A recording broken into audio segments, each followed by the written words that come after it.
related issues. Yes, yes.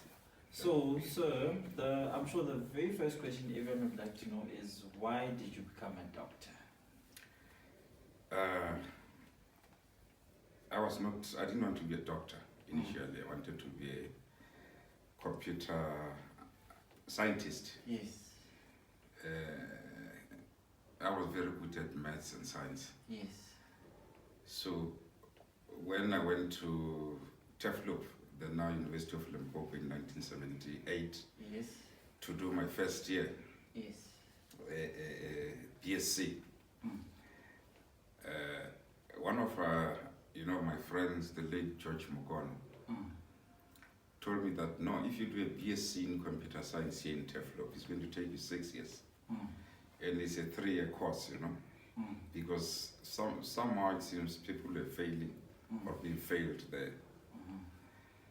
So he told me I'll be wasting my time here. The best thing is to do my first year, we call it pre-med, Yes.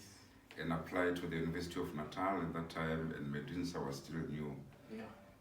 So he said that would be the easiest way, otherwise I'll be wasting time doing this computer science 3-year course for almost 6 years, or maybe even being excluded. Yeah. So that's how I became a doctor. I didn't enjoy medicine, in 79 when I was doing my second year. Very challenging, difficult field, because when you arrive there in second year, they give you bones, skeleton to study. Yeah. You have to sleep with the skeleton in your room. I mean, for the first time, you're alone in the room. You've got this bag of bones, so it's scary stuff. And then secondly, you have to start anatomy, Yes. where you dissect, cadavers and so on. So those were challenges. But, with perseverance, bravery, then you pass that hurdle and you go to the other years. But when I was in 6th year, last year, I lost interest in medicine. Yes. I realized that, this is not where I should be, but unfortunately it was too late. I just had to like the profession. And then, leaving the university, working in hospitals, meeting people, helping people, seeing people who come with, illnesses, children being bent and all these things.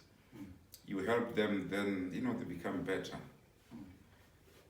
Eventually the love, came back.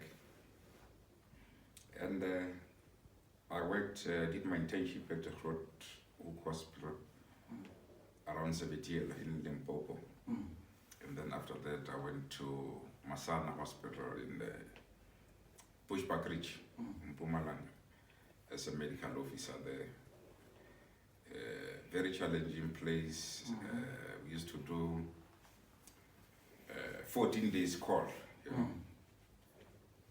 I mean, people cannot believe that you can work for 14 days. Non-stop? Yes, non-stop. But initially, the first 2-3 months were difficult, but as time goes on, the body adjusted. So what is happening is that we're on a first call. First call, it means they call you for anything, anytime, at night, for 7 days. But when you are on second call, you assist the doctor who is on first call. Normally we give anesthetic, and then, assist here and there where there are problems, but you've got some little bit of rest, unlike the person who did the first call, After that, I came to Krugersdorp, Garissa, and opened my practice in 1986. Yeah. That's where I'm still today. I'm still in Krugersdorp. And you're still practicing? Still practicing medicine as general practitioner. So how do you handle your emergencies there in your general practice, if they do happen? Emergencies, as a solo practice, it's difficult to have everything, the equipment and so on. But you'll have to have oxygen, you'll have to have some resuscitation equipment, like ambu bags, laryngoscopes, instrument to help people who are bleeding, suturing, stopping bleeding. People with acute asthma, you have to have a nebulizer. Yes. You have to have intravenous medication. People with allergy, anaphylaxis, you must have all the emergency equipment, because also if you are doing a procedure there and somebody gets anaphylaxis where they reacted to whatever medication you're giving, you need to resuscitate those people. Otherwise you shouldn't administer such medication or do those procedures. So we do, except emergencies there, we do small procedures like male medical circumcisions, removal of small bumps on the skin like sebaceous cysts, lipomas. Before I used to do hemorrhoids and so on under local anesthetic, but since there are many doctors now where you can refer to, we're no more doing those things. Otherwise, it's more of managing diseases, trying to educate people about prevention of illnesses. Although South Africa mainly were more of a therapeutic orientated, medical field, but one need to remember prevention. Like the Cubans, their system is based more on prevention of illnesses, which is good. Waiting for an illness to happen and try to treat it is very expensive. Treating some cancers, very expensive, like lung cancer and so on. So if people, were educated about smoking, stopping smoking, improving the environment, pollutants, carcinogenic, pollutants and things you can eat, I think we can reduce the cancer rate in the country. Yes. So a lot of people have been asking, what is HPCSA, what does it stand for, and what exactly it does? Health Professional Council of South Africa. Yes, sir.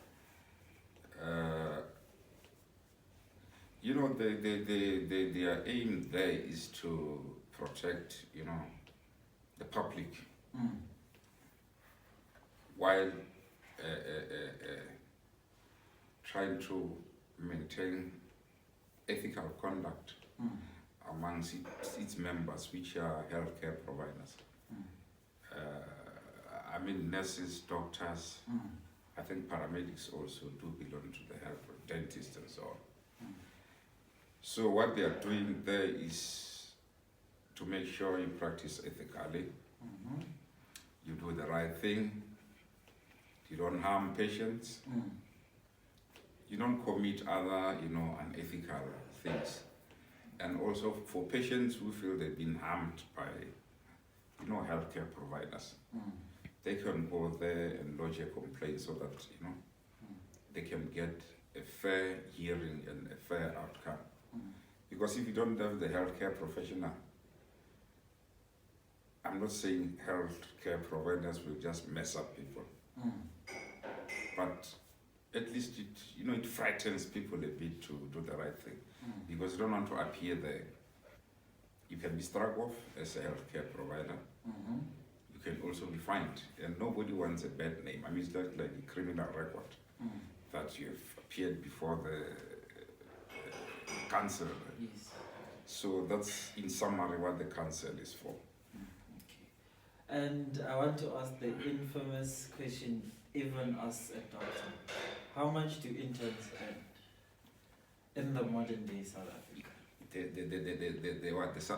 The salaries. I'm not quite sure now. Yes. But interns, are still students. They shouldn't really be earning, lots of money, but they should earn something which can help them to survive. Things are expensive now, but they shouldn't go there for, money. They should then go to learn, and then when they are qualified, I'm sure they can start thinking of the money When I was an intern in 1983, 84, our salary was 600 rand. Then it went to 900 rand. We belong to the homelands, you know. Homelands, we get 600. If you're working in the provincial government, which was, you know, South Africa, you get 900 rand. So we complained to the homeland government that no, we're equal, and these people are just our next door neighbor. But because they're in the what they call the republic, they earn 900. We are earning 600. We need an equal salary. Eventually, Things were we fixed. got 900, which was as an intern you could survive with that. My car installment was 80 rand per month. I mean, that was not bad. It was very reasonable. Yeah. And how do you balance your medical profession, your extracurricular activities, and also your personal life over the years, from when you were still an intern till now? You know, anybody who's saying a doctor can balance their life, there's no such a thing. If you're a doctor, something in your life is going to have to be sacrificed. You can't, it's impossible to balance your life, because if you are a surgeon or you know, any other, especially surgery, and then you say you are home now, you are having lunch with the family and everything, and then they call you that there is a patient who needs an operation and so on. You have to leave them immediately and go. I mean, they must remain and finish their supper or lunch. So it's difficult to balance. Also that, you know, our job is not like selling grocery, where you don't have an attachment, you know, to that grocery. But working with people, you have got that emotional feeling and attachment to them. And you always want to help, you know, with what, any time. So if you've got an understanding family, at least when you're home or when you're free, try to give them that quality time, be with them. You know, at least they won't come, they'll understand that it's not that you don't love your family. People will say family first, and then job last. But this job is a different one. These people become family, the patients. That's why with, you know, if you look at my cards, business cards, they are not written doctor or service provider, they are written family doctor. Because almost these people, you know, you get used to them, you know, everybody in the family, children, those who are coming later, grandchildren and so on. So you just become one family.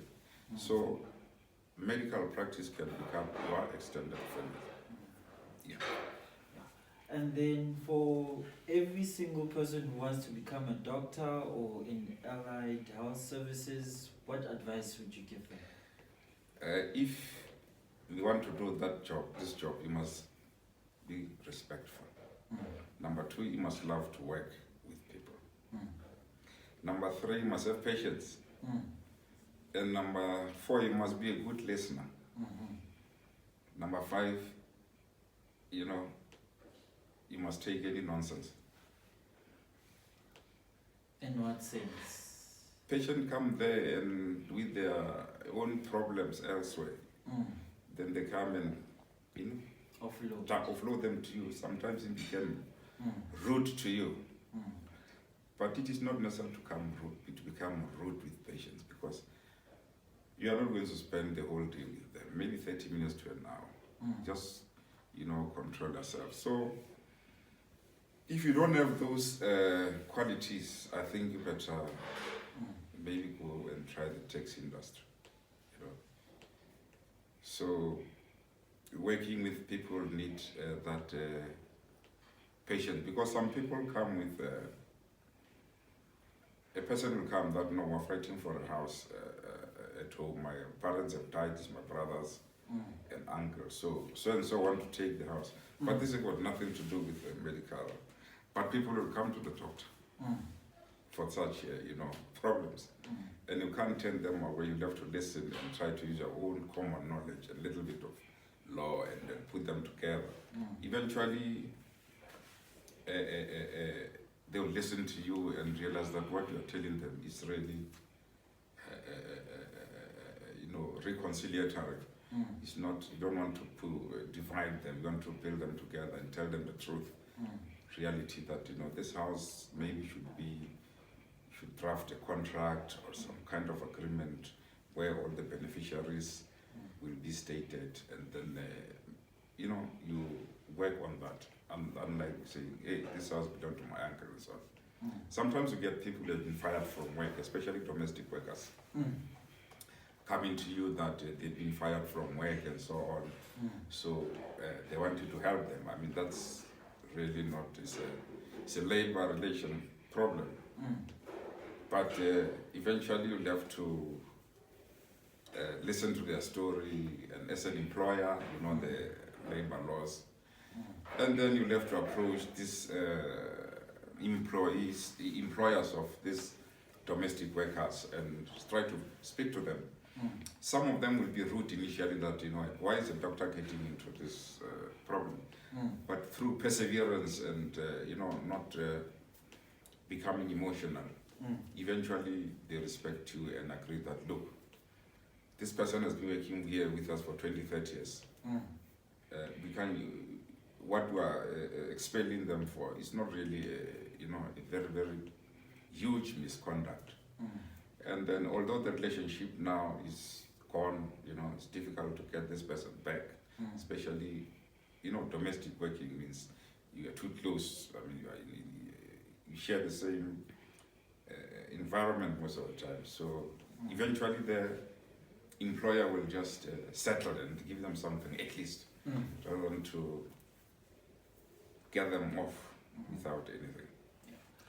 So over the very long career that you've had, over your 20 plus years, what has been your worst medical experience with a patient? The worst medical experience with a patient, it was the time when we used to have this penicillin, they call it procaine penicillin. It was an injection to treat many infections. That thing, sometimes people react and they get anaphylaxis where they collapse and things can be bad. Sometimes they do react to the procaine part of this injection, and then they start hallucinating, especially visual hallucination, where they are seeing very frightening things. So a patient like that can really mess up your day, because they are running around in the whole practice and injuring themselves, screaming, and you're trying to hold them down, and they are seeing all these snakes and frightening things. So those are some of the things. So although eventually you'll have to give them some injection to calm them down, like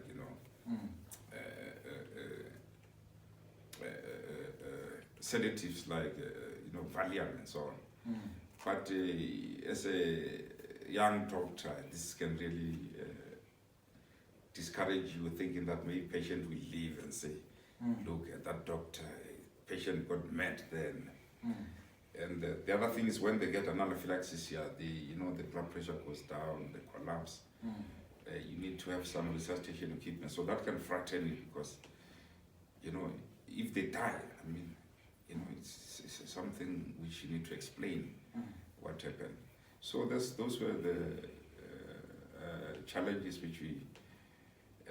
which I think were a bit of the worst. But there are other minor problems where a patient comes in and they are sick and they're already gasping, and they just died there before you could do anything. Those are. And how do you deal with some doctors' egos? Because I'm sure they're very overconfident people who don't necessarily want to listen to the people who've done it over the years. They believe they're right. I think principles must come before personalities. There are people who just, they are not good people, but they might be doctors and other, healthcare provider. They might have, there are, of course, those who've got bad relationship between themselves, their patients, and sometimes the staff. And then, of course, you can get some of the doctors who are very heroic and so on, and bravery, who can do certain things, in a limited setup like a general practice. But sometimes you have to be having some sort of some mild mental illness. Like somebody who will try to do a laparotomy in the surgery through a local anesthetic. That's bravery, but I think it must be some kind of mental illness. Yeah. Okay. Thank you very much, sir, for your interview and the knowledge that you have given us. And I hope this interview will help everyone else to understand the medical side of life. Yeah. Thank you, Bongani. Young graduates, the matriculants who want to branch into medicine, you must love people and you must respect people. And people think that doctors make a lot of money and so on. That's not true. Money, of course, will come, but shouldn't be a focus. Money should be a secondary thing. You should focus on helping people, being happy, enjoying the job. If I get into work, I know my patient very well, and I don't have lots of stress. I enjoy myself because I speak to them, ask them about the family, their work, which team they favor, so sometimes their team is lost, and we'll be joking about that, teasing one another. So by the time you leave work, you forgot that you have got such a stressful job as a doctor. So people should have that interpersonal relationship